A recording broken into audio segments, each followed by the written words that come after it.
स्थल पर शांति पूर्वक विराजमान होकर के श्रद्धा से सत्संग सुने। सत सही सतगुरुदेव की जय। बंदी छोड़ कबीर परमेश्वर जी की जय। बंदी छोड़ गरीबदास जी महाराज जी की जय। स्वामी रामदेवानंद जी गुरु महाराज जी की जय हो।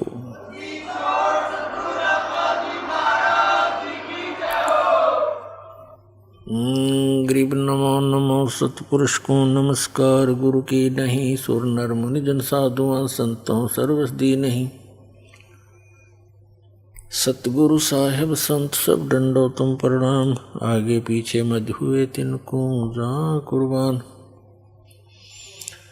नराकार निर्विषम काल जाल भयभंजनम निर्लेपम निज निर्गुणम अकल अनुबेशुंदनम।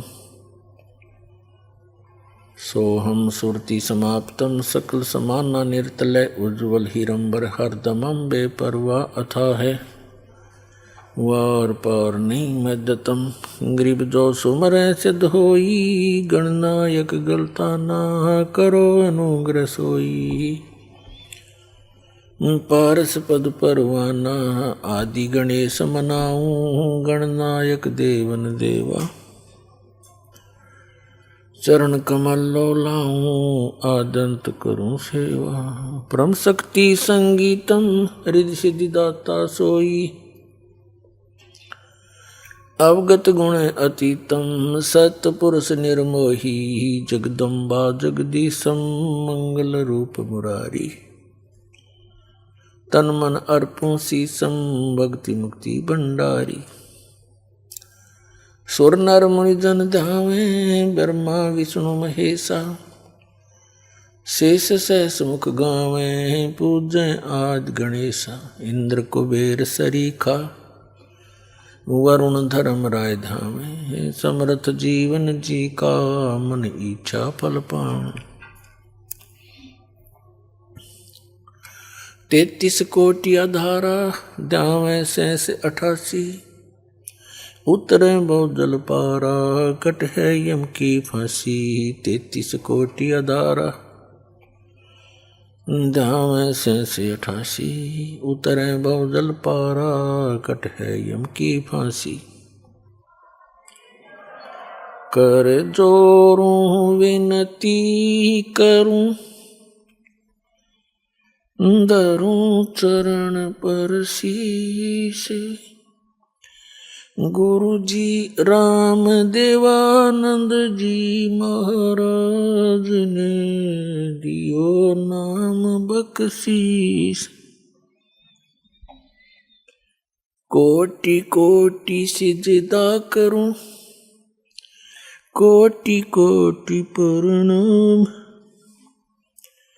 चरण कमल में राखियो मैं बंदी जाम गुलाम।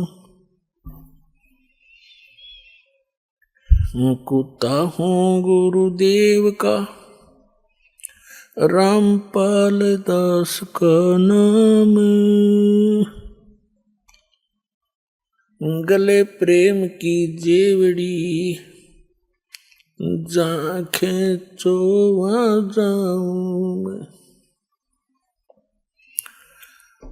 तो करो तो बावड़ू दूर दूर करो तो जाऊं। ज्यों राखो त्यों ही रहूं जो देवो सो खाऊं। जय इब कै सतगुरु मिले सब दुख आँखों रोए। चरणों ऊपर शीस धरूं कहूँ जो कहनी वो। कबीर साईं मिलेंगे पूछेंगे कुशलात। आदि अंत की सब कहूँ अपने दिल की बात। गुरु जी तुम ना भूलियो चाहे लाख लोग मिल जाही। हम जैसे तुमको बहुत हैं तुमसे हमको नहीं।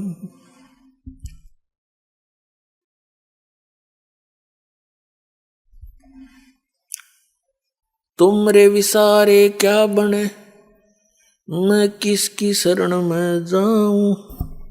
शिव ब्रंच मुनि नारदा, तिनके हृदय न समाऊं। अब गुण किए तो बहुत किए, करत न मानी हार। बावे बंदा बख्श दियो, बावे गर्दन उतार। अब गुण मेरे बाप जी बख्शो गरीब नवाज। जो मैं पूत कुपूत हूँ, बोर पिता को लाज। मैं अपराधी जन्म का, नक्सिक बरे विकार। तुम दाता दुख भंजना, मेरी करो संभार। सूरत करो मम साइया, हम हैं बवजल माही। आप ही बह जाओगे, जो तुम न पकड़ोगे बाई।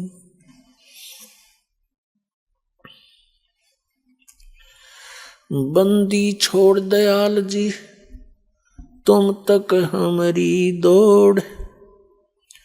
जैसे काग जहाज का, अब सूझत ओहर ने ठोर। परम पिता परमात्मा पूर्ण ब्रह्म सारी सृष्टि के रचनहार कबीर परमेश्वर जी, ये हम सभी आत्माओं के जनक हैं। हम सभी जीव जितने भी इस काल के लोक में निवास करते हैं, पशु पक्षी जितने भी जलचर हैं और मानव हैं, देव हैं, ये सभी आत्माएं उस परम अक्षर ब्रह्म उस कबीर भगवान की हैं।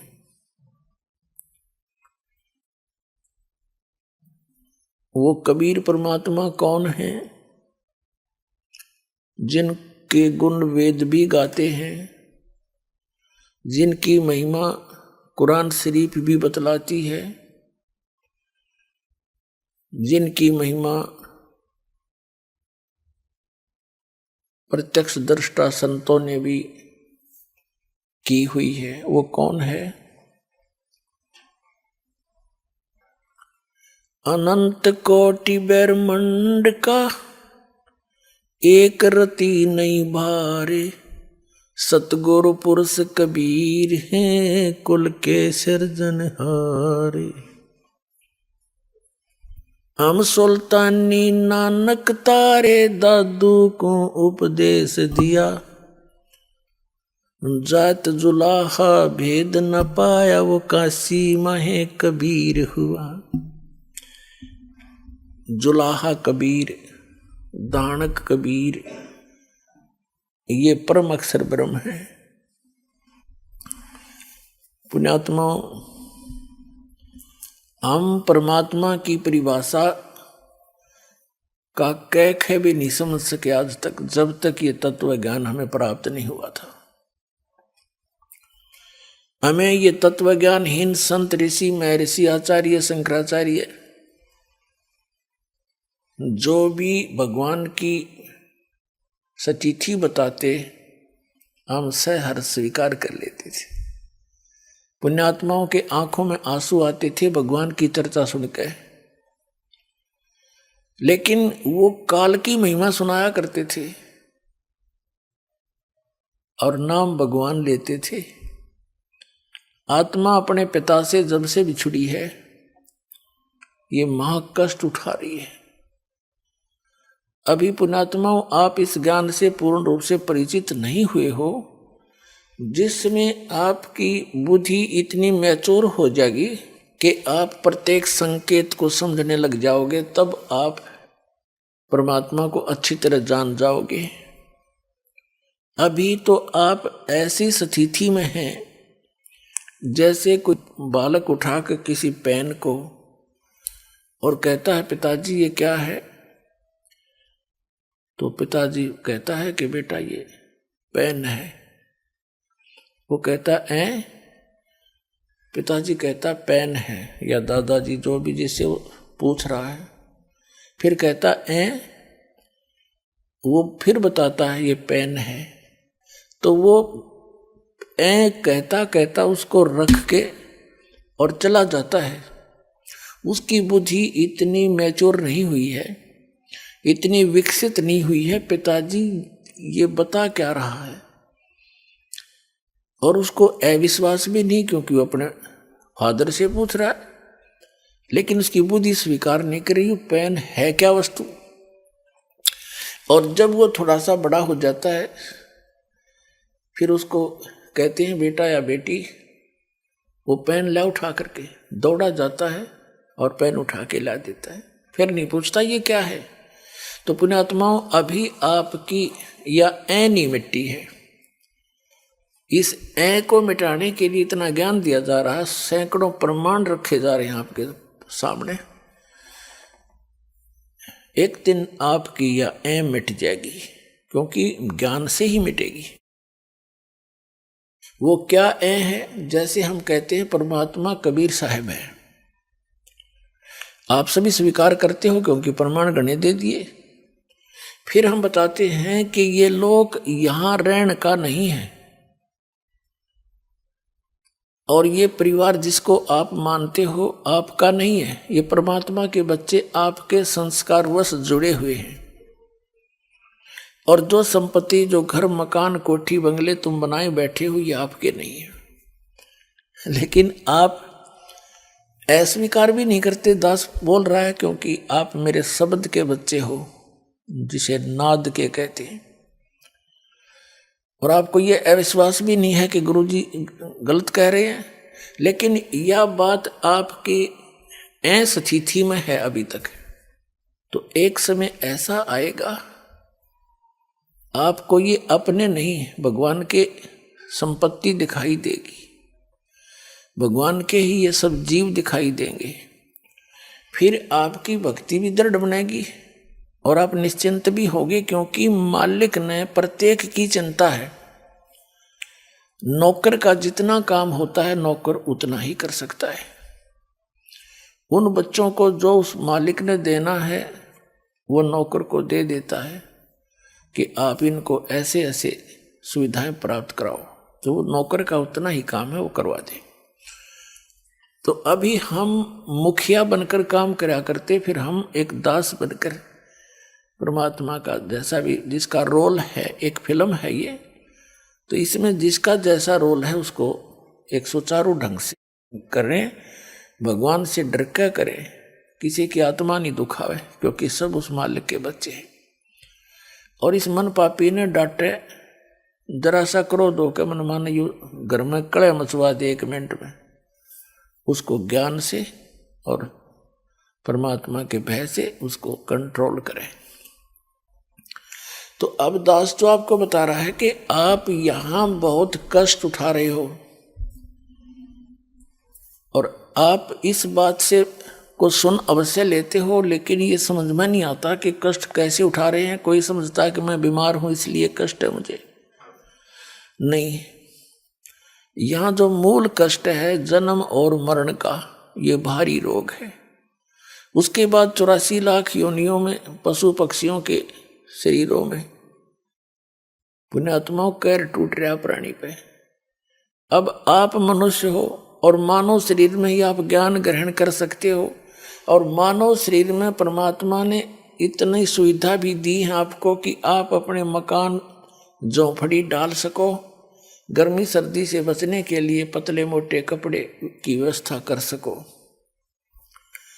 आप उसको छोड़कर आप भक्ति मार्ग से दूर होकर केवल यहाँ की संपत्ति जोड़न में और यहाँ कोठी बंगले बना के एक फोकट में मां बनाने की ओर सी लगा लिया आपने, जो आपकी भारी भूल है। इस भूल को हटाने के लिए परमात्मा आए, पूर्ण ब्रह्म, अनंत कोट ब्रह्मांड के पालक, और एक झोंपड़ी में जुल्हा बनके हाथ से काम करके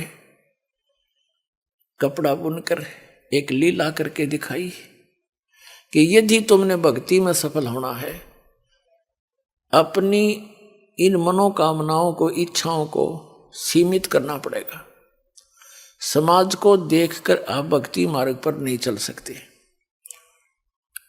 ये दूसरी बात है कि आप जैसी भक्ति करोगे वैसा फल तो आपको मिलता ही रहेगा, लेकिन मोक्ष प्राप्ति के लिए आपने अपनी सभी परंपराओं को, जो हमने स्वयं बनाकर अपने पैरों में बेड़ी डाल ली, उनको अब समाप्त करना पड़ेगा। पैसों की आवश्यकता किस लिए पड़ती है? बड़ी कोठी बनाकर महिमा हो जावे गांव में, नगर में, कि बड़ी कोठी है उनकी, बड़ा पैसे वाला व्यक्ति है, बड़ी कार हो।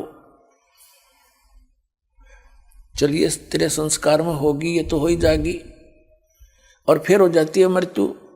कोठी वाले की मृत्यु हो जाती है, कुत्ता बनकर उसी गली में बाहर बैठता है कीचड़ में, गर्मी और सर्दी में, ऊपर से वर्षा हो रही है, वो ठिठुर रहा है कोठी वाला बाहर बैठकर कोठी में। कोई अन्य ही प्राणी जो परमात्मा के बच्चे हैं वो भी निवास कर रहे हैं। कुछ दिनों में उनकी भी टिकट कटेगी, वो भी बाहर बैठेंगे गली में, जो भक्ति नहीं करते। तो ये जो दुर्गति और भविष्य में होने वाले कष्ट आपका हरदम चित्त में रहने लग जाएंगे, फिर आप भक्ति कर सकते हो। ये जो दास आपको बता रहा है, क्योंकि सत्संग जो है एक ऐसा सामूहिक शिक्षा स्थल है जिसमें पहली कक्षा के बच्चों के लिए भी कुछ ज्ञान बताया जाता है, दूसरी के भी, तीसरी के भी, मैट्रिक वालों को, 10वीं कक्षा वालों को, बीए वालों को, एमए वालों को, यानी अंतिम पढ़ाई वालों को भी हिंट दिए जाते हैं। सामूहिक सत्संग के अंदर सबको ज्ञान दिया जाता है और आपको बताया जा रहा है कि आप यहाँ के वासी नहीं हो, आप सतलोक में रहा करते थे और वहां आपकी मृत्यु नहीं होती थी, वृद्धावस्था नहीं थी, कोई रोग शरीर में नहीं था। आज कोई वृद्धावस्था नहीं चाहता और सबकी होगी, पहले मर गया वो दूसरी बात है, और फिर बुढ़ापा भी, वृद्धावस्था भी होगी और मृत्यु भी डेफिनेट, और हम फिर भी आंख नीचे बैठे यहाँ पर। तो अभी तक तो हमें इसका विकल्प नहीं था, अब परमात्मा ने विकल्प बता दिया कि जब तक इस शरीर में रहो, वो आपका मकान जो भी सीमित सा बना कर रखो, ज़्यादा बड़े की आवश्यकता नहीं। जैसा भी आपके संस्कार में कोई बड़ा भी बन गया है तो कोई प्रॉब्लम नहीं है। यानी लोग दिखावा होड़ नहीं करे, एक दूसरे ने देख कर रीस नहीं करे इन बकवादों की। कोई विवाह करता है लड़की का, उसमें लोग दिखावा पता नहीं कितना ड्रामा करता है, पॉइंट बाजे बजवाता, ये बकवाद है सारी। पहले तो हम इनको सीमित करेंगे, फिर भक्ति बनेगी। पुण्यात्माओं, आप जो दास ज्ञान दे रहा है, ये किसी डूम बाट के गीत नहीं, किसी स्वार्थी व्यक्ति के द्वारा कोई नावल की कथा नहीं सुना रखी, खुद भगवान ने आकर के ये आपकी जो समस्याएं हैं ये खुद बताई हैं आकर के, और साथ में इसका समाधान बताया।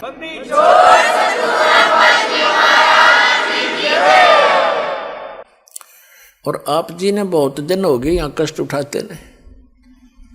अब परमात्मा कबीर जी आपके पिता हैं, सभी हम सब के, और आपके दुख को देखकर वो स्वयं दुखी रहते हैं। आपने गलती अवश्य कर दी, और जैसे एक सेब खराब हो जाती है, सेब विक्रेता को वो सेब बहुत प्यारी होती है,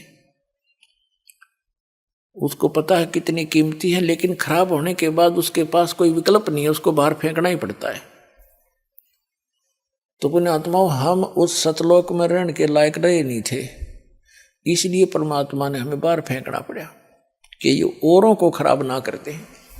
तो अब वो कितने दयालु हैं कि शायद इनकी बुद्धि ठिकाने आ गई हो, इतने कष्ट उठा करके अब मान जा मैं अब भी सीने के लगा कर सतलोक ले जाऊंगा अपने बच्चों को, वहां कभी दुख नहीं होगा, कभी मृत्यु नहीं होगी।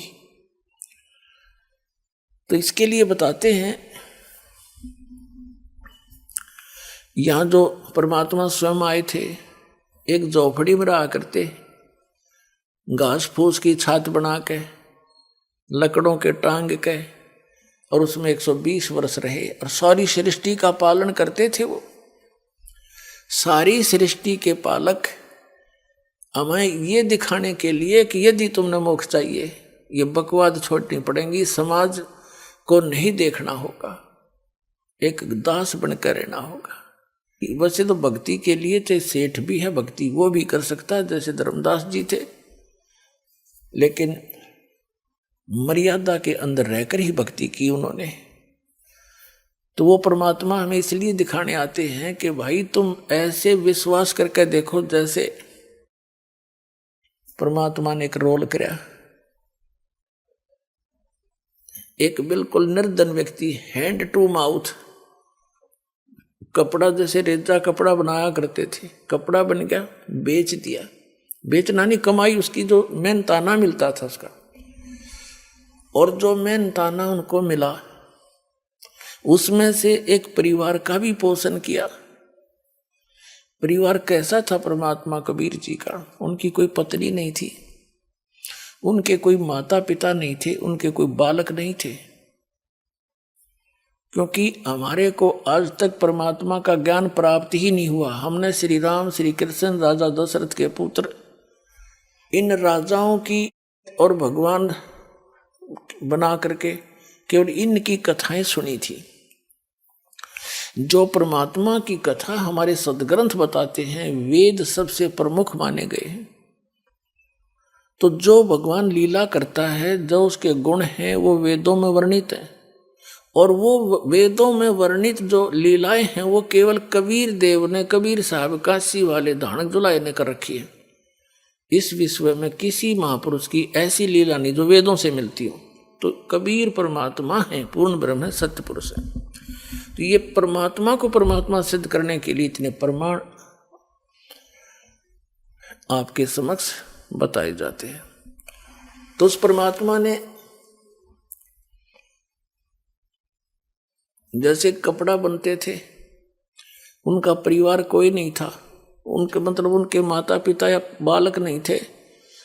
नीरू नीमा नाम के एक मुसलमान निसंतान थे, पति पत्नी, और कबीर परमात्मा यानी पूर्ण ब्रह्म सत्य पुरुष सतलोक से आकर काशी शहर में लहर तारा नामक एक तालाब के ऊपर, तालाब के अंदर कमल के फूल के ऊपर एक शिशु रूप धारण करके विराजमान हुए थे। नीरू नीमा प्रतिदिन उस सरोवर में स्नान करने के लिए जाते थे। गर्मियों का मौसम था और परमात्मा को सरोवर में कमल के फूल पर पाकर वो फूले नहीं समाई घर ले आई। फिर परमात्मा ने 25 दिन तक कुछ भी आहार नहीं किया, तो दोनों बड़े चिंतित हुए। विशेषकर नीमा बहुत दुखी हुई और अंत में फैसला कर लिया कि यदि ये बालक मर गया तो मैं भी साथ मरूंगी। तब कबीर परमेश्वर बालक रूप में जो उनके घर पे निवास करते थे, उन्होंने प्रेरणा की भगवान शंकर से। भगवान शंकर अपने शिवलोक से आए साधु रूप बना के। तब नीरू और नीमा से उनकी समस्या का कारण पूछा, क्यों दुखी हो तुम? उन्होंने कारण बताया कि एक बालक मिला है। नीरू नीमा उसी जन्म में पहले एक ब्राह्मण ब्राह्मणी थे, गौरी शंकर और सरस्वती उनका नाम था। गौरी शंकर ब्राह्मण का, पुरुष का, और सरस्वती उस बहन का नाम था, उसकी पत्नी का। मुसलमानों ने उनको जबरदस्ती मुसलमान बना दिया था, जिस कारण से वो अन्य ब्राह्मणों ने समाज से निकाल दिया था। पहले उनको दक्षिणा मिलती थी, वो बंद होगी तो उन्होंने जुलाहे का कार्य शुरू कर दिया था। लेकिन वो भगवान शंकर के दृढ़ पुजारी थे। वो भले ही मुसलमान बन गए थे, लेकिन पूजा वो अपने भगवान शिव की हृदय से किया ही करते थे। वैसे तो यथार्थ ज्ञान आपको जब होगा तो हजरत मोहम्मद जी तो थे, ये भगवान शिव के लोक के एक गण थे, पुण्यात्मा थी। भगवान शिव के लोक से ही आए थे वो भी। मुसलमान धर्म टोटली भगवान शंकर के ही उस गण के द्वारा बताए गए ज्ञान पर, उनके फार्मूलों पर वो अपना भक्ति मार्ग करते हैं। तो भगवान शंकर ने आकर उनसे पूछा साधु रूप में, तब उन्होंने कारण बताया। नीमा ने कहा कि भगवान हमारे कोई संतान नहीं थी और हमारी आयु भी 60 वर्ष से ऊपर हो गई है। अभी कुछ दिन पहले मैंने हृदय से पुकार की थी अपने भगवान शंकर की, उन्होंने मुझे कमल के फूल पर एक बालक दिया है। अब ये बच्चा कुछ खा नहीं रहा ना पी रहा है, ये मर गया तो साथ मरूंगी महात्मा जी। अब मैं इस विदाई के दुख को सहन नहीं कर सकती, ये बालक मुझे इतना प्यारा लगता है। शंकर भगवान ने कहा कि माई वो दिखा तेरा बालक कहाँ है, लाना जरा बाहर। माई लाई नीमा उठा के, सोचा बालक को महात्मा जी के चरणों में डाल दूं, ये कुछ रहम कर दे, इनका जीवन बच जाए। इस उद्देश्य से नीमा ने भगवान शंकर के चरणों में बच्चा डालना चाहा, ऐसे चरणों में रखना चाहा, ऐसे आकाश में उड़ गए भगवान और भगवान शंकर के सिर के बराबर में आके ऐसे स्थिर हो गया हवा में। नीमा ने सोचा कि इस बाबा जी में करामात बहुत घनी, मेरा बेटा उड़ा दिया, हवा में रोक दिया। तब परमात्मा ने कहा कि हे महात्मा जी, इनसे कहो एक कंवारी बछिया ले आवे, उस कंवारी बछिया पर आप अपना हाथ रख देना आशीर्वाद का, वो दूध दिया करेगी। अब भगवान शिव ने जब देखा बालक आकाश में उड़ गया, शिव जी को तो पता था कि कोई मेरा योगदान नहीं है इसके आकाश में उड़ जाने में, और ये बोल रहा छोटा सा बालक, ये कोई महापुरुष है, सिद्ध पुरुष है। भगवान शिव ने ऐसा किया कि आओ मेरे पास, गोदी में आगे परमात्मा उनके हाथों में आगे, जैसे बालक आ जाता है। फिर भी 2-3-4 बार उनसे बात करी और फिर कहा कि इनसे मैंने जो कहा वैसा करें। तब नीमा को भगवान शंकर ने कहा कि नीमा माई, ये बेटा तेरा मरने वाला नहीं है, देखो मैंने इसका हस्त रेखा देखी है, इसकी तो बहुत लंबी आयु है, ये जब तक चाहेगा शरीर नहीं छोड़ेगा, तो चिंता ना कर, ये मरेगा नहीं। नीमा ने कहा बाबा जी, महात्मा जी, इन सुखी सांत्वनाओं से मेरा दिल ना डटे, मेरी आत्मा जब मानेगी जब ये कुछ दूध पी लेगा। तो भगवान ने कहा कबीर साहब ने कि इनको कहो गाय ले आओ कंवारी। तब भगवान शंकर ने कहा जाओ एक कंवारी गाय लाओ नीरू। नीमा के पति से कहा, नीरू गया और कुम्हार से एक ताजा बर्तन लाना, मटका, पात्र, छोटा घड़ा जिसमें दूध निकाला जाया करेगा। अब नीरू गया, एक बछिया ले आया और एक छोटा सा मटका ले आया छोटा सा, और छोटे छोटे बर्तन जो मुंह लगा के पीते हैं, कप टाइप मिट्टी के बना करते थे पहले, उनको हमारे यहाँ तो कसोरे बोलते हैं, मिट्टी के प्याले, वो भी ले आए। और परमात्मा के आदेश अनुसार भगवान शंकर जी ने उस बच्चिया की कमर पर आशीर्वाद भरा हाथ मार दिया, लंबे लंबे सतन हो गए। और दूध की धार चल पड़ी। वो पात्र साफ करके नीचे रख रखा था, वो भर गया। तो उस प्रकार परमात्मा के प्रतिदिन वो ये दूध पान करने लगे। परिवर्ष की लीला कबीर परमात्मा की बालक रूप में जब आए थे, कंवारी गाय से हुई थी। ये परमात्मा कबीर जी की जीवनी में लिखा है। और उस परमेश्वर कबीर जी ने जो परमात्मा परम अक्षर ब्रह्म सत्य पुरुष अमर पुरुष जो लीला किया करता है, वो लीला कर रखी थी। उसी के अनुसार वो आदरणीय गरीबदास साहिब जी को मिले थे, जैसे कि आपको सत्संग में सुनाया था सुबह।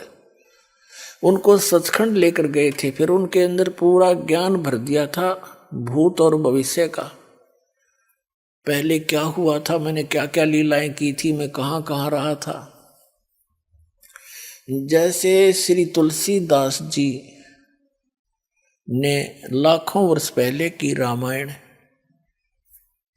लिपिबद्ध कर दी अपनी वाणी में, चौपाइयों के माध्यम से, दोहों के माध्यम से, और वो सर्वमान्य है हिंदू समाज में। इसी प्रकार आदरणीय गरीबदास साहिब जी ने उस परम अक्षर ब्रह्म की लीला, कबीर परमेश्वर की लीला, उनके द्वारा प्राप्त दिव्य दृष्टि और दिव्य ज्ञान के आधार से अपनी अमृत वाणी में लिख रखी है, जो एज इट इज सर्वमान्य है। जो परमात्मा ने लीला की थी उनसे भी मिलती है, जो कबीर सागर में लिखी हुई है। और जैसे दिव्य दृष्टि जो होती है, इसकी क्षमता होती है, क्षमता, जैसे दूरबीन होती है, दूरबीन उनकी क्षमता होती है, एक तो 1 किलोमीटर तक का दिखा दे, एक मनमाने आसमान में सैकड़ों किलोमीटर तक या दूर तक का देख सकती है। इसी प्रकार दिव्य दृष्टि और दिव्य ज्ञान की भी अपनी क्षमता हो। तो आदरणीय गरीबदास साहिब जी के पास जो दिव्य ज्ञान और दिव्य दृष्टि थी, वो श्री तुलसीदास जी के दिव्य ज्ञान और दिव्य दृष्टि से कहीं अधिक महत्वपूर्ण और ज्यादा शक्तिशाली थी, अधिक श्रेष्ठ थी। तो आदरणीय गरीबदास साहिब जी ने भी अपनी वाणी में प्रमाण दिया है। तो पुण्यात्माओं, सबसे पहले तो आपको परिचित कराते हैं कि क्या ये लीला कबीर साहब ने की। कंवारी गायों का दूध पिया बचपन में, वो कहाँ प्रमाण है, आपके रूबरू करते हैं पवित्र कबीर सागर के अंदर। अपने आत्माओं, जब तक आप जी को ये विश्वास दृढ़ नहीं होगा कि हम जिस परमेश्वर की शरण में हैं वो कौन है और कितना लाभ दे सकता है, तो तब तक आप दृढ़ नहीं हो सकते। आपको दृढ़ करने के लिए ये ढेर सारे प्रमाण दिखाए जाएंगे, और इस ज्ञान को समझने के बाद आपकी स्थिति ऐसी हो जाएगी। कबीर साहब ने बताया है कि बंदी छोड़ दयाल जी, ऐसे बोला करोगे तुम, आपकी आत्मा कहा करेगी, बंदी छोड़ दयाल जी तुम तक हमारी दौड़े, जैसे काग जहाज कहा अब सूजत और न ठोरे। जैसे समुद्री जहाज के ऊपर कौवा बैठकर चला जाता था और सामने बैठ जाता, वो खाना खाने के अगे रोटी खाएंगे मुझे भी डाल लेंगे। शाम को वो खाना खाने के समय वो खा रहे होते हैं, वो बैठ जाता, ऊपर चला जाता है। रात्रि में 200-300 किलोमीटर, 400-500 किलोमीटर जहाज चला जाता है। और पुराने समय में क्या होता था कि ये दिशा सूचक कई बार जो सही दिशा नहीं बता रहे होते थे, उसका कारण ये होता था कि समुद्र में कई चुंबकीय चट्टानें होती हैं, जिस कारण से वो दिशा सूचक चुंबक डिस्टर्ब हो जाता था। तो जहाज के जो चालक होते थे वो सुबह अपने दिशा सूचक यंत्र को चेक करने के लिए जो कौवा जहाज पर बैठा होता है उसको विवश कर देते थे, डड़े मार मार कर उड़ने के लिए। बहुत पुराने समय की बात है। और कौवे के अंदर एक विशेषता दी है परमात्मा ने कि वो उस दिशा को कभी नहीं भूलता जिस दिशा से वो चला था, पूर्व से चला था या पश्चिम से चला था या दक्षिण से चला था। तो कौवा उड़कर उसी दिशा को बैक होने की चेष्टा करता है जिस दिशा से वो चले थे, एग्जैक्ट। तो उधर से कौवे की दो दिशा देख करके अपनी दिशा को वो चालक अपने यंत्र को चेक कर लेते थे और अपनी दिशा से भी वो कन्फर्म हो जाते थे कि हम सही जा रहे हैं, नहीं तो ठीक कर लेते थे। अब कौवा 150-200 फुट तक दौड़ता है, उड़ जाता है वापस आने के लिए कि वहां से पत्थर उत्थर मार दिए उसके। अब उस जहां देखता वहां जल ही जल है, और जल में जहां बैठे वहीं डूब मरे। चारों तरफ देखकर वो वापस कहीं स्थान उसको बैठने का यानी सपोर्ट नहीं मिलता, सब डूबने का स्थान, मृत्यु का स्थान दिखाई देता है। तो वापस आकर के वो जहाज पर ही शरण लेता है और फिर वो चालक उसको कुछ नहीं कहते। तो जिस प्रकार उस जहाज के कौवे को उस जहाज के अतिरिक्त अपनी जीवन रक्षा का स्थान कहीं नजर नहीं आया और वापस में वो जहाज ही आकर ग्रहण किया, जहाज में बैठा और सारा डूब मरण का था। तो परमात्मा कबीर जी कहते हैं जिस समय आप जी को मेरी पहचान हो जाएगी उस समय तो आपकी आत्मा ये पुकार करेगी, बंदी छोड़ दयाल जी तुम तक हमारी दौड़े, जैसे काग जहाज का अब सूजत और न ठोरे। और ठिकाना पृथ्वी पर आपने दिखाई नहीं देगा इस सतलोक आश्रम पर वाला के अतिरिक्त। ऐसी स्थिति कर दूंगा आपकी।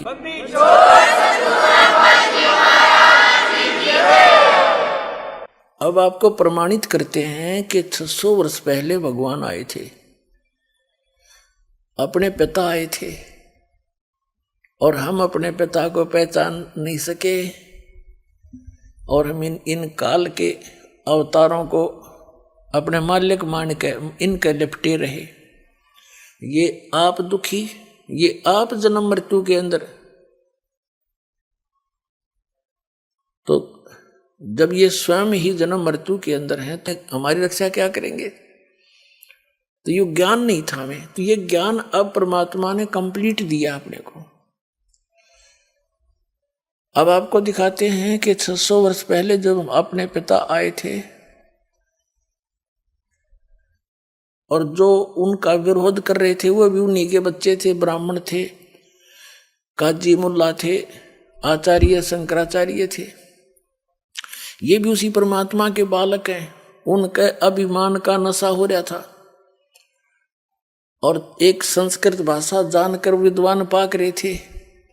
परमात्मा के साथ इतनी बदतमीजियां की हमने, उनको तो शर्म आई होगी, पर अब लज्जा हमें बहुत आती है कि हमने के जुल्म किए।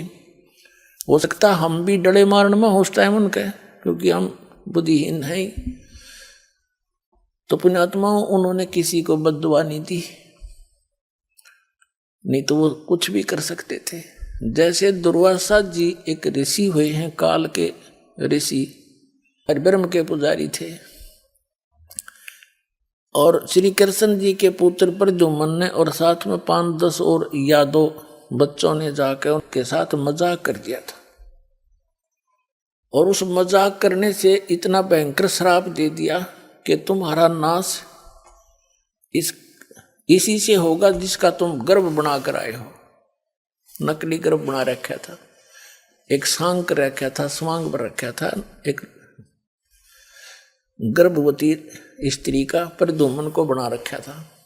पेट पर कड़ा बांध कर, छोटी सी कड़ाई, ऊपर का लोगड़ रुई बांध कर, कपड़ा बांध कर, ऊपर का ड्रेस पड़ा दी औरतों वाली।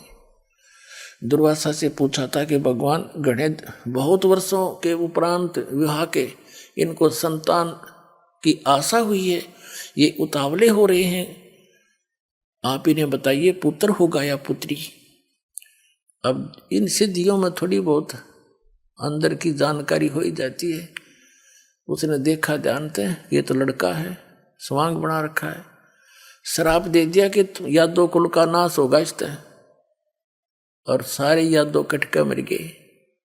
तो यहाँ महापुरुष परमात्मा कबीर साहब के बच्चे गरीबदास जी कहते हैं, दुर्वासा कोपे तहाँ समझ न आई नीच, और 56 करोड़ यादव कटे मची रुधिर की कीच। कहते हैं दुर्वासा क्रोधित हो गया छोटी सी बात पे, नकमी आत्मा, नीच आत्मा, और कैसा जुल्म कर दिया, कैसा श्राप दे दिया। 56 करोड़ यादव यानी श्री कृष्ण के वंशज आपस में लड़के मर गए कटके, जरा सी बात पर इतना श्राप दे दिया। और परमात्मा के साथ वो कर डाए थे हमने उस समय, और उन्होंने हृदय से भी किसी को बद्दुआ नहीं थी, क्योंकि वो हमारे पिता है। वो किसको श्राप दें और किसको मारें, किसको बचाएं? बचा तो सकते हैं पर वो मार नहीं सकते। हमने सबसे पहले परमात्मा को पहचानना है कि हु इज गॉड, और भगवान को पहचानने के बाद फिर संशय खत्म हो जाएंगे, फिर तो हम आंखें बंद करके उस मार्ग पर चलेंगे। फिर चाहे सारा विश्व एक तरफ हो जाओ कि तुम गलत जा रहे हो, हम नहीं मानेंगे उनकी, क्योंकि हम पूरा नरक परख कर चलेंगे। अब देखिएगा, ये कबीर सागर संपूर्ण 11 भाग, वही प्रकाशक है इसके। ये है कबीर सागर, ज्ञान सागर खंड, प्रथम खंड कबीरपंथी भारत पथिक स्वामी युगलानंद बिहारी द्वारा पुरस्कृत। मुद्रक एवं प्रकाशक हैं खेमरा श्री कृष्ण दास, अध्यक्ष श्री वेंकटेश्वर प्रेस, खेमरा श्री कृष्ण दास मार्ग, मुंबई। इसके 74 पृष्ठ पर 74 पे इसमें लिखा, सुन, ये ज्ञान सागर है, सुन जुल्हा मन भयो आनंदा, जिमी चकोर पायो निश्चंदा। जुलाहा वो नीरू, ले सुत चले हर्ष मन कीना, तासों पुनः अस बोल ही दीना। आगे बताया है, सुत काशी को ले चले लोग देखण तय आवे, अन्न पानी बख्शे नहीं जुल्हा शोक मनावे। तब जुल्हा मन कीन तिवाना, रामानंद सौ कही उत्पाना, मैं सुत पायो बड़ा गुणवंता, कारण कौन बखे नहीं संता। रामानंद ध्यान तब धारा, जुल्हा सो तब अस वचन उचारा। पूर्व जन्म ते ब्राह्मण जाति, हरि सेवा की नी बलवाती। कुछ तुम सेवा हरि की चुका, ताते भयो तेरा जुल्ह को रूपा, जुल्हा बन गया तुम। और प्रीति प्रभु गए तो लीनी, ताते उद्धान में सुत तो दीना। अब ये नूरी है, नीरू नहीं, मिसप्रिंट कर रखा, नीरू वचन। हे प्रभु जस की नो तस पायो, रामानंद जी के पास इन्होंने पुण्यात्माओं, जैसे आपको दिन में सत्संग सुनाया था कि काल ने कहा था परमात्मा से कि 12 पंथ करूं मैं साजा, नाम तुम्हारा ले करूं आवाजा। 12 पंथ नाम जो ले ही, सो मेरे मुख आन समोई। काल ने कहा था कि कबीर नाम तय, आपके जाने के बाद कबीर नाम से 12 नकली पंथ चलाऊंगा कबीर पंथियां के, और अनेक पंथ चलाऊं उस न्यारे, जैसे राधा स्वामी, धन धन सदगुरु, जय गुरुदेव, और ये दोनों दालेर, ये सारे निरंकारी निरंकुरी, ये सारे उसी अन्य पंथों में से हैं। तो उसमें क्या कहा था कि उन 12 पंथों में जो कबीर पंथ में आएंगे, वो जैसे जिनसे वो पंथ चले हैं, जैसे गरीबदास जी हैं, ये तो पुण्यात्मा थे, लेकिन आगे उसके अनुयायी जो थे वो उस ज्ञान से परिचित न होने से अपने ही मते पर अड़े रहे। ऐसे ही अन्य संतों की समझो। तो उन्होंने जो कबीर पंथी थे, गरीबदास जी से पहले जो 11 पंथी थे, 11 पंथों के मुखिया थे, वो समझ नहीं सके भगवान को, और उन्होंने परमात्मा की इस वाणी में कुछ उनके आने वाले अनुयायियों ने उसमें अपनी बुद्धि अनुसार कुछ परिवर्तन कर दिया। जैसे आप जी को दास ने कथा सुनाई अभी कि परमात्मा जब बालक रूप में आए थे तो 25 दिन कुछ खाया पिया नहीं। उस समय प्रेरणा करी थी शिव भगवान से, वो शिव मंडल से आए, क्योंकि ये 3 लोक के ये यहाँ के प्रबंधक हैं, लेकिन ये देते हैं वर्कडन, जैसा कर्म किया वैसा ही फल मिलेगा। और ये सब कर रहे हैं उस परमात्मा के ही आदेश तय, क्योंकि गीता अध्याय नंबर 15 के श्लोक नंबर 16-17 में स्पष्ट किया है, 3 पुरुष बताए हैं, सरपुरुष, अक्षर पुरुष। ये तो इनके अंतर्गत जितने प्राणी हैं वो भी नाशवान और ये भी नाशवान। उत्तम पुरुष है तो अन्य 17वें श्लोक में कहा, 15वें अध्याय में। और परमात्मा अति उदारत है, यह लोक चर्यम आविश्य विवर्ती अवैश्वर है, जो तीनों लोकों में प्रवेश करके सबका धारण पोषण करता, वो है सबका मालिक। जैसे संसार रूपी उल्टे लटके हुए वृक्ष की जो मूल हैं वो सबका पूरे वृक्ष की धारण पोषण करता है, तो मूल रूप सारे संसार की जड़ पूर्ण परमात्मा कबीर जी हैं, वो परम अक्षर परम है। तो सबका जैसा यथा उनका आवश्यकता उनको देने वाला संस्कार बस वही है, लेकिन ये प्रबंधक हैं यहाँ के। आपको पवित्र बाइबल में भी प्रमाणित किया था कि यही 3 जो देवता हैं फरिश्ते, यही पूरे अपने आत्मा तो वही है परमात्मा की, ये सबको संभालते हैं। तो शिव आए थे शिवपुरी से, तो गरीबदास मात जी के माध्यम से कबीर परमात्मा ने कहा था कि मैं अपनी वाणी का पुनः प्रकाश कराऊंगा। तब तक काल कबीर पंथ में घुस के काल के दूत और अपनी बुद्धि अनुसार कबीर सागर में कुछ परिवर्तन भी कर देंगे, और तो भी उसकी पुनरावृत्ति, उसकी अक्षति पूर्ति गरीबदास जी द्वारा पुनः यथार्थ ज्ञान प्रकट करवा के परमात्मा ने कराई थी। और उनके बाद क्योंकि गरीबदास जी के द्वारा भी परमात्मा ने निर्णायक ज्ञान नहीं दिया, उसमें भी ऐसे कोड वर्डों में दे रखा जो इस दास ने ही समझा है या गरीबदास ने समझा था, वो बताया नहीं किसी को। तो गरीबदास महाराज जी की जो वाणी है वो भी इस दास के ही समझ में आई है, इसी कबीर भगवान की कृपा से। तो उसको अब जो सारा कुछ अज्ञान हटाना था, अब इस दास के माध्यम से ही करवाना था भगवान ने। तो इन सब ग्रंथों को दास को समझाया कबीर परमेश्वर जी ने, और सब प्रमाण आपके रूबरू करके आपको भगवान पहचानवा दिया, पहचान बता दी कि कबीर साहब भगवान है, देखो यहाँ यहाँ लिखा है, और जिनको आप जिस सत्य मानते रहे हो वही लिखा है। तो इससे हमें ये आसानी से समझ में आ जाएगा। तो यहाँ इन्होंने थोड़ी सी गड़बड़ी की है, तो इन्होंने कैसे लगा दिया, इनके ये तो समझ में आया नहीं वो दूत कौन था। जैसे परमात्मा ने भी बोला था कि आप तो भगवान के दूत हैं, तो इस कारण से नीरू नीमा ने वो सुन लिया था कि बच्चा बोल रहा था ये भगवान का दूत आया है। परमात्मा तो जानी जान थे कि शिव जी हैं, लेकिन वो बताना नहीं चाहते थे, ना वो अपना भेद देना चाहते थे। तो उन्होंने कबीर पंथियों ने ये सोचा कि कोई पूछेगा वो कौन था बाबा जी, संत दिखाओ तुम कैसी बात करते हो। उन्होंने रामानंद जी से जोड़ दिया कि स्वामी रामानंद जी के पास नीरू गया, जब उसके बच्चे ने जो जल पर मिला था कमल के फूल पर कुछ खाया पिया नहीं, तो रामानंद जी के पास गए। रामानंद जी एक बड़े वेदों गीता पुराणों के मर्मज्ञ माने जाते थे और बचपन से ही भगवान के चरणों में लगे हुए थे।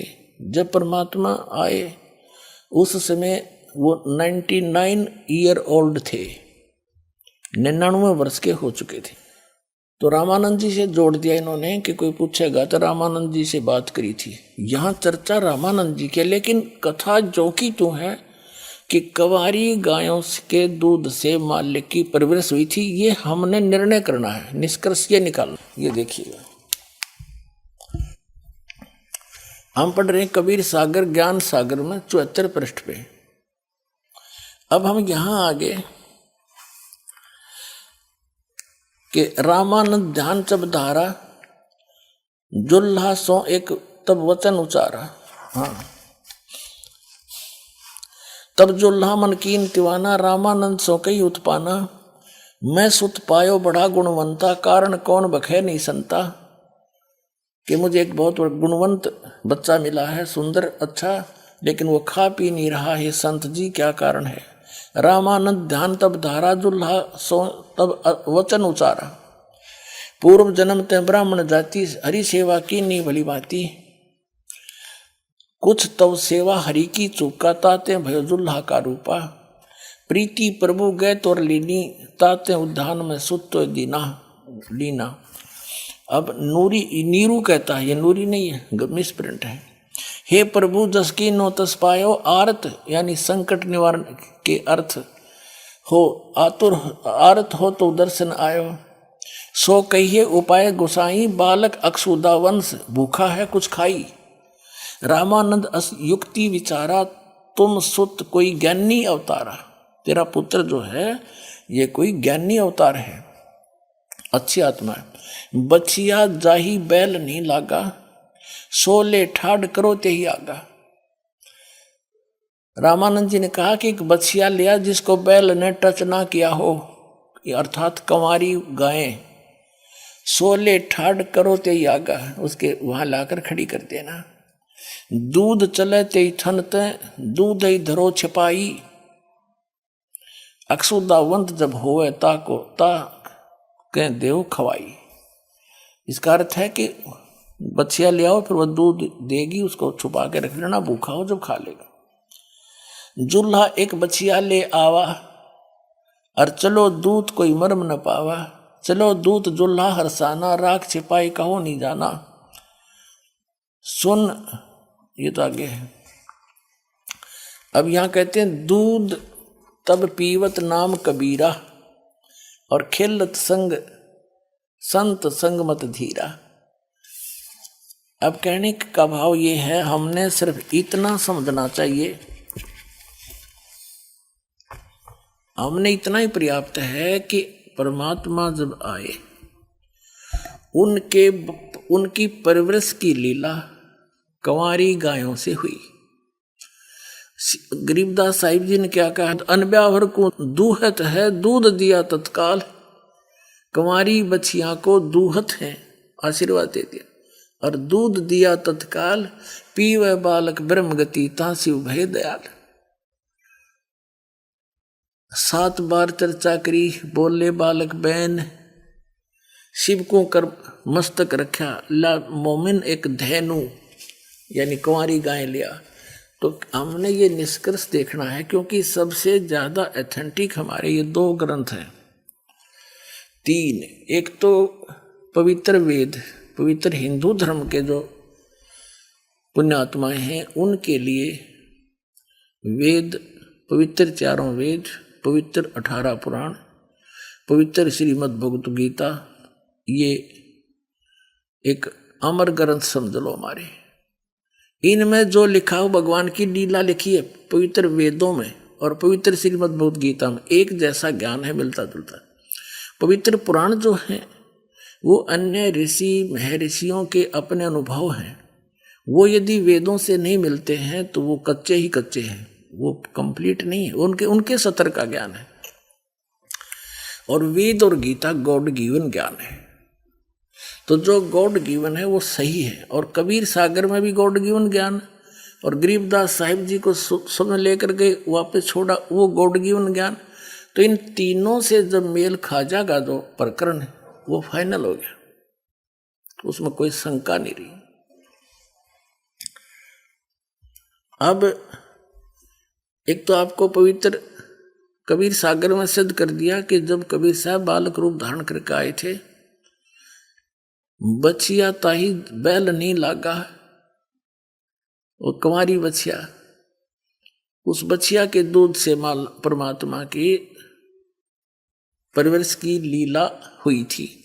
अब गरीबदास जी की वाणी भी आपको बता दी, उन्होंने परमात्मा को देखा, उनके से प्राप्त दिव्य दृष्टि से उन्होंने पूर्व की घटनाओं को लिखा। जैसे तुलसीदास जी ने श्री रामचंद्र जी की सब घटनाएं रामायण लिखी और सबको मान्य है।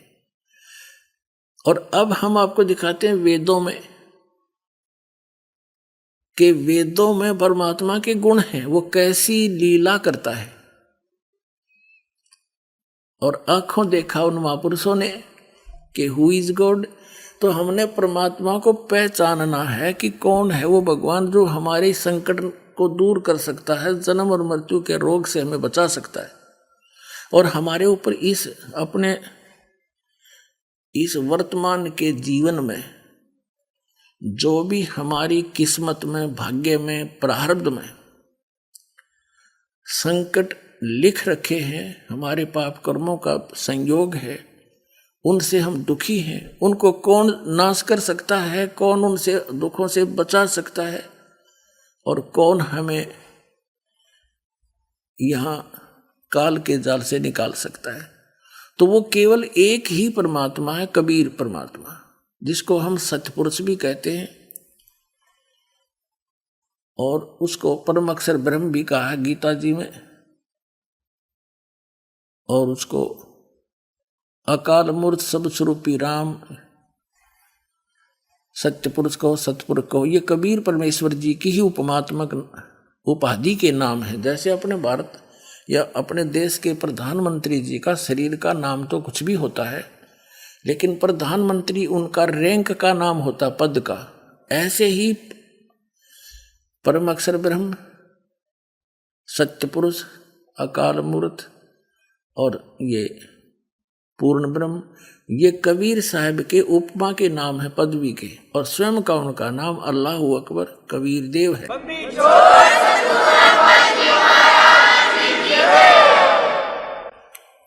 अब आपको दिखाते हैं पवित्र वेदों में, पवित्र वेद परमात्मा की महिमा का गुणगान करते हैं। और कबीर परमेश्वर जी ने 600 वर्ष पहले कहा था, वेद मेरा भेद है, मैं ना मिलूं वेदन के माही, और जौन वेद से मैं मिलूं वो वेद जानते नहीं।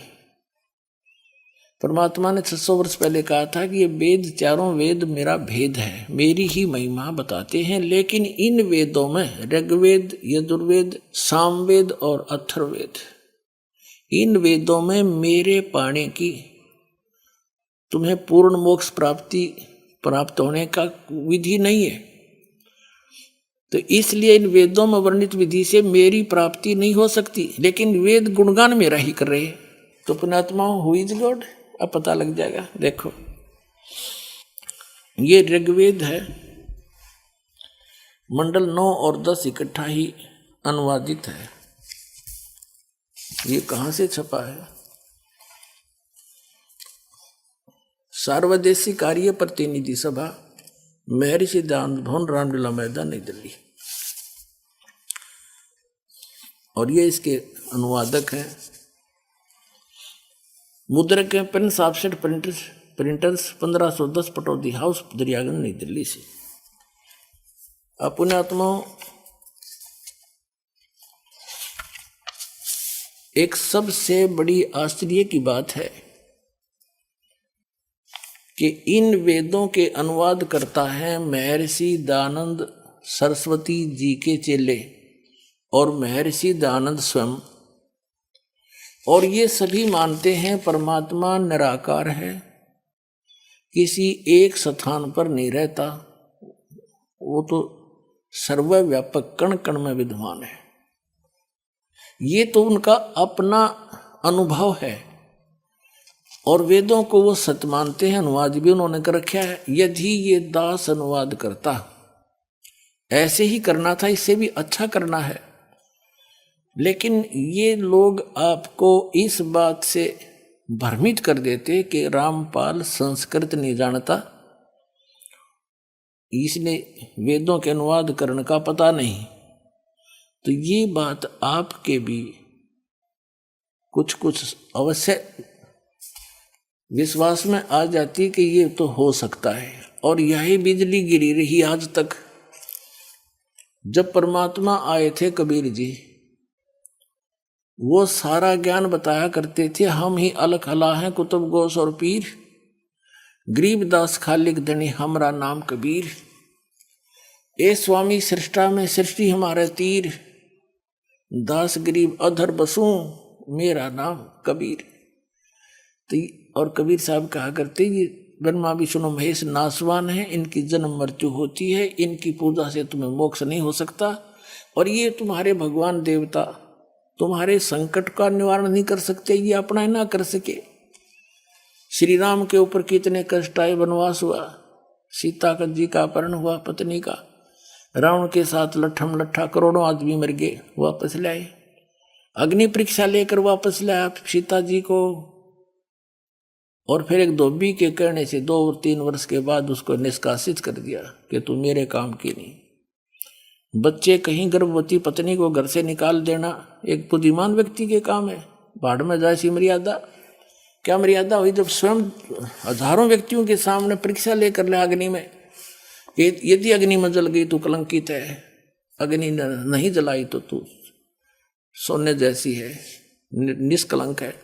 और नहीं जली थी सीता माता, और फिर भी एक धोबी के कहने थे, और उसको निकाल दिया कि मैं लोगों की जो है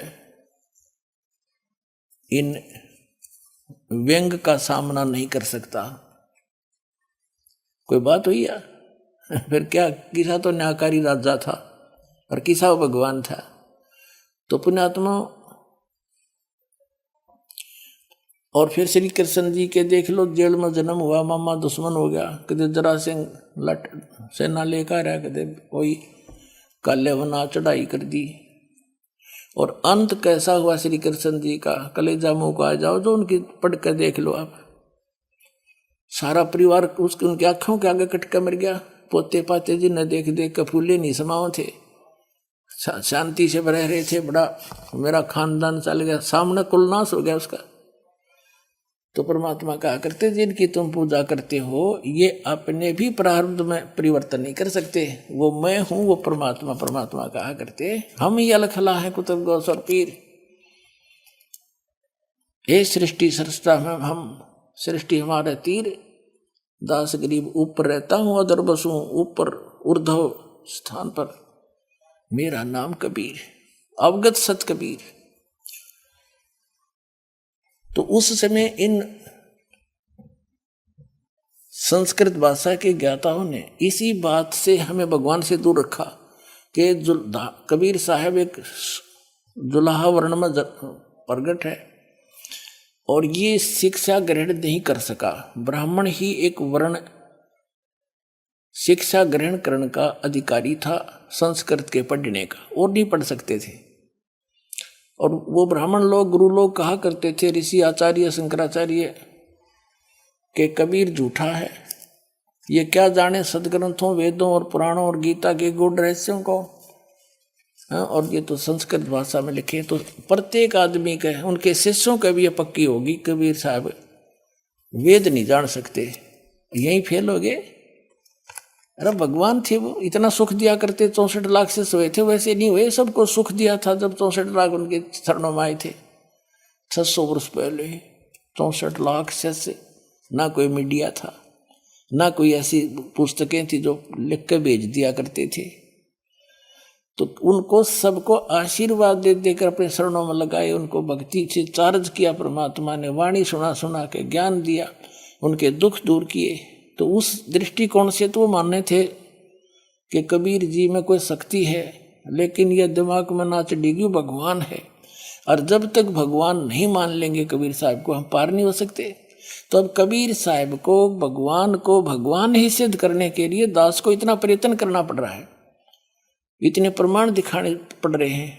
तो उस समय इनकी यह दाल गल गई कि कबीर साहब संस्कृत नहीं जानता, और अब भी ये यही बिजली डाल देते तो ये प्रमाण नहीं मिलते हमारे को, इन्हीं के कर कमलों से लिखवा दिए दाता ने, इनकी बुद्धि पर पत्थर गिर दिया, ना यहाँ भी बिगाड़ कर देते, ना सारे ग्रंथों में नाश करे। वेदों में जगह जगह इन्होंने बैठा रखा है, अनुवाद सही नहीं कर रखे, लेकिन ये चंद श्लोकों में ऐसा अनुवाद करा दिया दाता ने जैसा वो चाह थे कि मेरे बच्चे फिर तो पहचान ही लेंगे मुझे, फिर तो इन नकलियों के सामने कोई ऑप्शन नहीं रहेगा आपको बरगलाने का। इसलिए ये करवाया दाता ने। अब दिखाता हूं आपको। अब हम आपको दिखा रहे हैं ऋग्वेद, ये ऋग्वेद, और आपको अभी दिखाई दिया था ये कहाँ से प्रकाशित है और कौन इसके भाषा भाष्य के अनुवादक हैं और कहाँ से छपी है। अब देखिएगा इसके प्रथम ऋग्वेद मंडल नंबर 9 का सूक्त नंबर 1, इसके प्रथम मंत्र में परमात्मा, सोम माने परमात्मन, परमात्मा शब्द, परमात्मा की महिमा चल रही है। और फिर देखो मंत्र नंबर 2 में,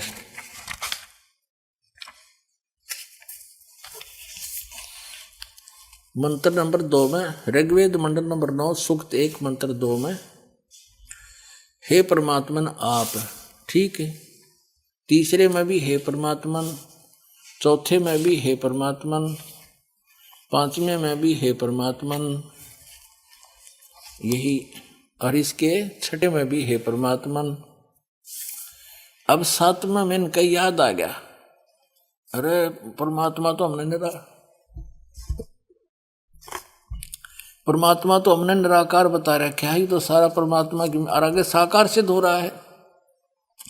तो यहां उन्होंने पुरुष लिखना शुरू कर दिया 7वें में, और फिर 8वें में उस पुरुष को यहां ना लिखा, उस परमात्मा को यहां लिखना था। उस परमात्मा को उग्र गतियां प्रेरणा करती है, यानी और भासमान शरीर को वह पुरुष प्राप्त होता है।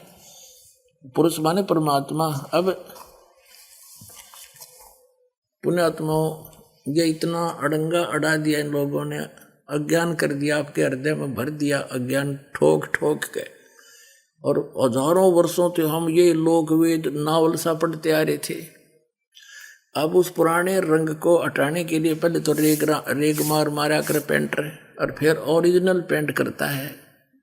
तो पहले दास चाहता है कि आपके हृदय में जो अविश्वास भरा हुआ है कि कबीर भगवान नहीं हो सकता, और जिनको आप में ऋषि मान्या करते, जिन ग्रंथों को आप सही मानते थे, उन्हीं में से दिखाना पड़ेगा कि पुरुष माने क्या है, ये क्या मानते हैं। पुरुष माने तो सीधा ही है परमात्मा होता है। जैसे गीता जी अध्याय नंबर 15 के श्लोक 16 और 17 में 3 पुरुष हैं, एक सर पुरुष यानी सर भगवान, एक अक्षर पुरुष अक्षर भगवान, और तीसरा उनसे अन्य है उत्तम पुरुष, पुरुष कहो ब्रह्म कहो। लेकिन यहां पुरुष माने पूर्ण परमात्मा की तरफ संकेत है। एक यजुर्वेद है, और इसी आर्य समाज के प्रवर्तक महर्षि दानंद जी का ही अनुवादित है ये।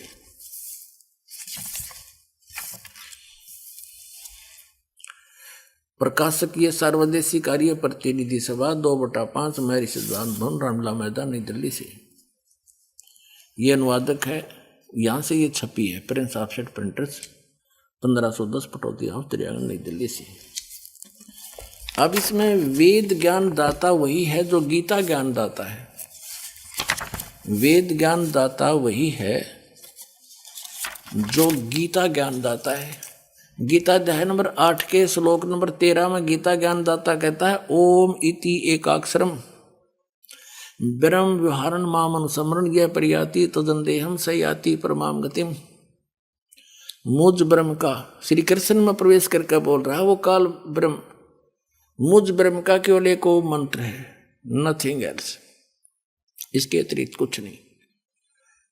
उच्चारण करके सिमरण करता हुआ यह प्रियाति तदन देहम, जो शरीर छोड़कर जाता है, शरीर छोड़कर जाते हुए इसका सिमरण करता हुआ जाता है। सयाति परमाम गति, वो ओम से मिलने वाली जो परम गति है, ब्रह्मलोक प्राप्ति होती है ओम से, उसको प्राप्त होता है। गीता अध्याय नंबर 8 के श्लोक नंबर 16 में कहा कि ब्रह्मलोक गए हुए प्राणी भी वापस जन्म मृत्यु में आते हैं। गीता ज्ञान दाता अध्याय नंबर 2 के श्लोक नंबर 12 में, अध्याय नंबर 4 के श्लोक 5 और 9 में पर गीता अध्याय नंबर 10 के श्लोक नंबर 2 में स्पष्ट करता है कि अर्जुन तेरे और मेरे बहुत जन्म हो चुके हैं, तू नहीं जानता, मैं जानता।